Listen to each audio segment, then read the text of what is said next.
This is Joe. I know that some of you are probably experiencing snow and cold weather, such as ranging from 30 to 20 degrees. But regardless of where you are, you know when to start your seeds or seedlings. And in my zone, I live in zone 8, 8B to be precise. Some of my seed requires to be planted right now. One particular seed that I would like to introduce is something I never planted before, and it did suggest to me that if I live in a mild weather area such as where I'm at, if I live in this area, which we do get that cold temperature, it suggests that I start planting these seeds like 2 months before the time to plant outdoor. And this is actually what you call wing bean. Wing beans are tropical plant. This is what it looks like, and hopefully this time, I'm almost certain that this is wing bean this time, because I have ordered this before and I was sent something else, and this is the first time actually I have ever seen the mature seeds of a wing bean, and this is what it looks like. I grew up eating wing beans, but I had never seen it planted or even growing in anyone's yard. I guess that part of my growing up was not privileged, to see how this type of plant grows, and pretty much looks like some kind of peas, mature peas seed, and they are, as you can see, the color is brown or dark amber. And although I had never seen the wing beans seeds before, I believe this time I have the right one. So let me go ahead and put that there. Now this plant, these seeds suggested that I start it at least 2 months before the time to plant outdoor. And today is we're in February right now, so February, March, and sometimes late March to April, I should be planting this outdoor. So I'm going to start the seeds indoor. That way I have a head start as far as growing this and transplanting it outdoor. I will also be planting some of the seeds which requires a lot of time to put out a good size for transplanting, such as the eggplant and the pepper. It gets very cold in this room, our porch, but I did show, which I probably will show again, that we did install a heating unit here, so that the unit will keep this room nice and warm enough so that the environment or the climate of this porch will be conducive to the growth of the seedlings. The seed starting mix is, as you can see, you cannot squeeze no water out of this, but it's very moist enough so that it could encourage the seeds to germinate. Especially, I believe this, which actually suggested that I soak this overnight before planting, but you know me, I get lazy sometimes, so I do some lazy process on planting anything, seeds or starts or anything like that I'm planting. So anyway, I believe the moisture in this soil, and I'm going to keep this moist, okay?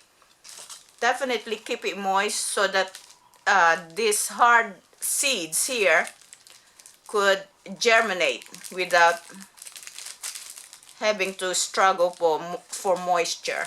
So let me go ahead and start filling this. before I just keep on rumbling here. Okay, I believe I'm gonna start with six of this. Let me put 2 in here. I'm going to put 2 in each pot in order to make sure that I have some good seeds or seedlings to choose from. Please 1/2 to 1 inch distance from each other, and then I'm gonna top it again with some more soil.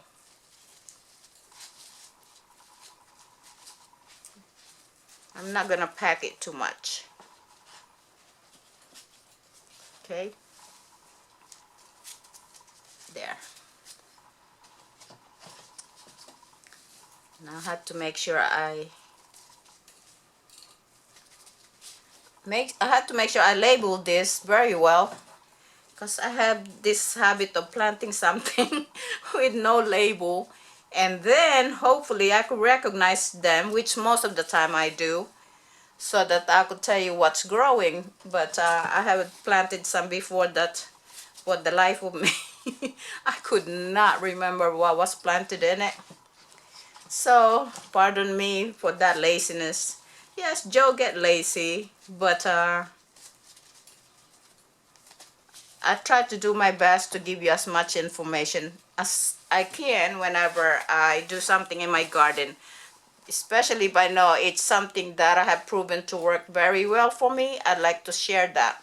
So I'm going to be doing this. This is what I'm going to be doing, planting my seeds, and when I'm done, I'm going to show you with the label and everything. And I probably will go ahead and do some updates of what's happening with the plants that I have overwintering in my porch. And yeah, I'll do that for you. So right now, let me go ahead and get my labels so I could put some label on this wing bean seed before I forget. Okay, I'll bring you back in. Okay, so I'm finally done planting my seeds, and I was not going to plant tomatoes, but I realized, well, I'm at it, why not just go ahead and do it. I decided to go ahead and plant some tomato. I have the Rutger tomato here, and I have the Cherokee purple. I might add another type of some kind of beefsteak tomatoes later on, but I decided to go ahead and put these 2 tomatoes here. So I have all kinds of seeds planted, the Black Beauty eggplant, and these are all types of peppers such as jalapeno, big Jim, and another eggplant here, the long purple eggplant. I have 2 rows, so that's 6 cups of long purple, and 3 cups of Black Beauty eggplant. I have Thai pepper here, the Whopper jalapeno. This tends to be mild jalapeno, but I love the flavor. Sometimes I feel like there's no heat on this Whopper jalapeno at all, but the flavor is still there. And I have, what's this? Oh, cigarillas. Okay, now this is the new thing I'm introducing into my garden this year. This is a tropical plant and requires lots of sun, so this has to be planted direct in the direct sunlight. Now I might have to, you know, put this in a bigger pot eventually before it's ready to be planted outside. So I just have to do that, because I really would like to plant this, introduce this into my garden, and hopefully if it does well, then I'll be planting this from now on. But like the loofah and bottle gourds, those I found out to be some very good vegetable I could plant in my garden, and I plant them year after year. Now I save the seeds and I plant them. I will be announcing some seed giveaway of bottle gourd for anyone who's interested. I'm just not getting to it yet. There's so many things in my plate right now, and as you know, I do have some health issues, which another factor why my gardening is a lot of time kind of late, or not well tend to. But I'm doing my best so that I can contribute to a lot of the gardeners in YouTube, and share to my viewers what I can do or what we can do in a garden, okay? What we could plant. So I have 6 cups of wing beans here, which will be the new ones in my garden. And I'm hoping to be able to keep it going. Hopefully it'll thrive in my garden, and I should be able to plant this year after year if things goes well. So now that I got this all planted, this is what I'm going to do. We're going to water this, and a very good thorough soaking is important when you first plant your seeds, because remember, the moisture has to break through the seeds and help the seeds to germinate. So a good soaking is a must, okay?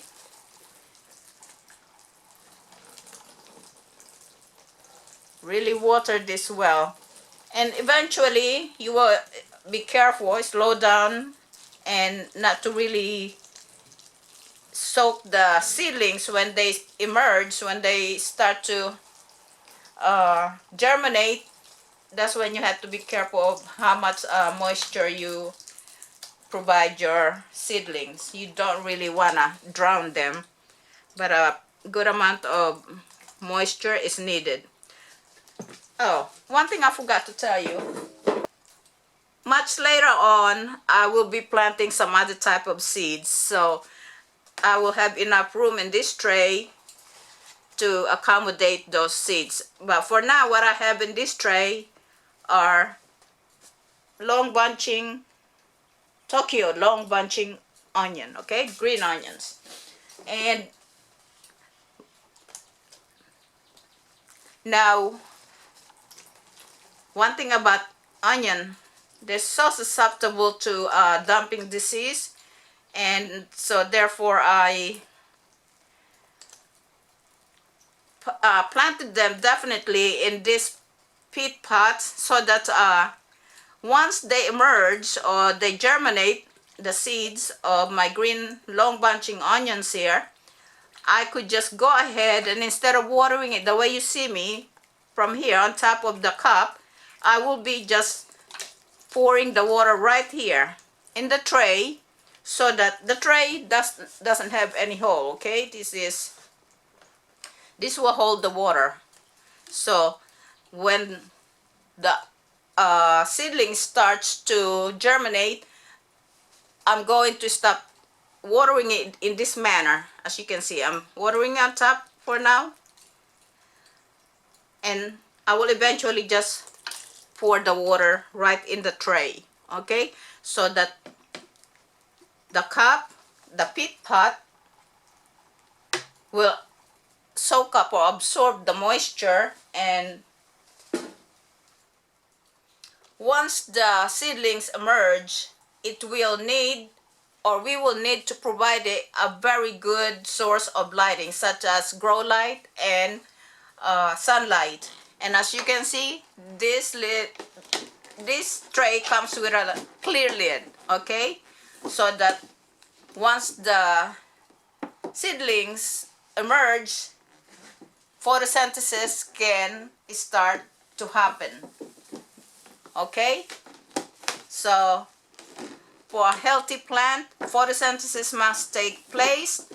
A good source of light must be there to prevent it from growing leggy, okay?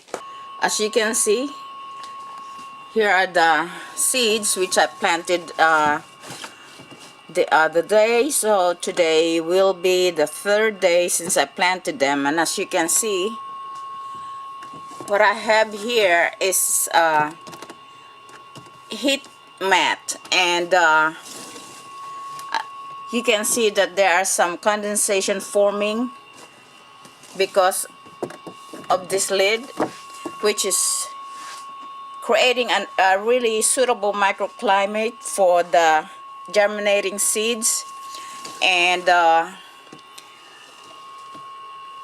don't see anything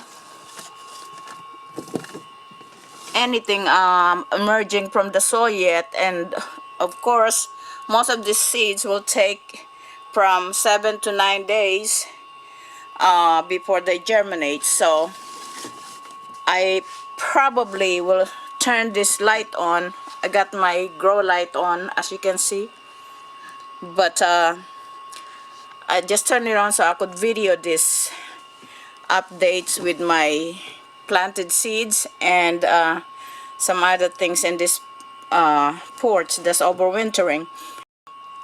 I like to start my grow light on a third to fourth days after planting the seeds, because not only that it provides light, but it also provides the heat that the germinating seeds needs in order to emerge from the soil. So that's how my seeds look like right now.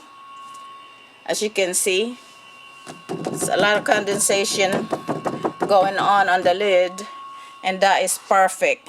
It will keep the environment of the seeds nice and moist, making it a little easier, and it will help them to germinate better.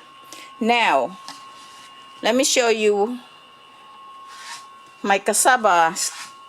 These are the cassava canes which I planted oh, I forgot, probably about 2 weeks ago. And as you can see, I have most of them, as you can see, sprouted, with the exemptions of 1, 2, 3, 4. A very good germination or sprouting process taking place with my cassava canes. Now, these are not the only ones I have here. Remember, as you can see, this area is empty because I pulled out some of the canes here, and I'm gonna show you where that is at. There are the rest of my cassava cane, as you can see,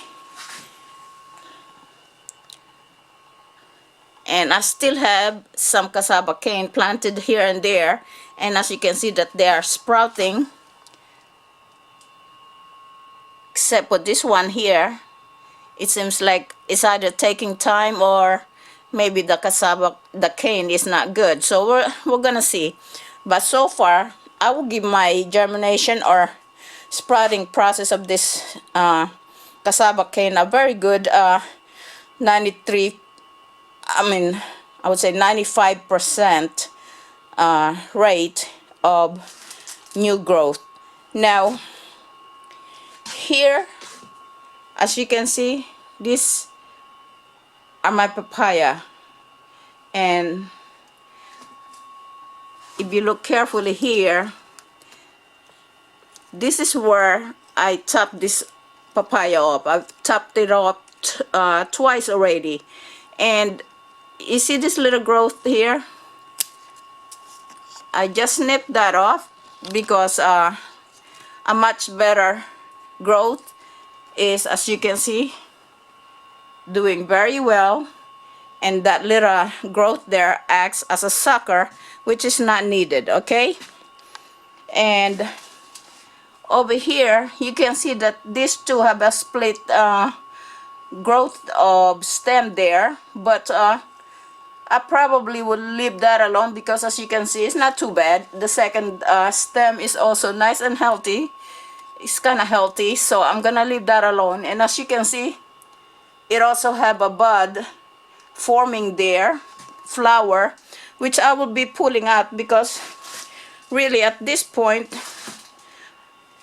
my concern is that the plant gets as much energy as it needs in order to grow bigger, sturdier trunk. As you can see, the base are much thicker in diameter than when the first time I planted it. Okay, again, there's like a sucker here which I'm going to snip off. I hope I don't snip the main trunk. I'm in a very awkward position here. Here we go. Now let me show you what came off. Oops, that's a leaf, and here's the rest of the sprout. So we really don't need that. And now we have single stem or single trunk of papaya. Now I noticed something over here which I will not be able to get to. I'm gonna have to wait until my husband gets here to help me, but I believe there's a bloom which already opened on this one right here, and when that happens is the plant is putting out the energy to keeping that bloom, I believe right there, and I will definitely be pulling that out, because again, what I want to do is to keep these papaya trees here nice and healthy, well fed, pardon me, well fed for the winter until we are ready to plant in spring. So there you can see that the papaya are doing well, and here's the papaya which I top off half of the growth actually, and it's starting to, as you can see, it's got its own new stem right there growing. And let me show you one papaya which is not doing too well, as you can see right here, but nevertheless this papaya is nice and green, as you can see from the base going up, and there's actually, it's actually trying to put out a new stem there, which I'm not very happy as far as the growth of it, but it should do well soon as the warm or hot weather comes and we plant that outside. That should do well as well. That should do well. And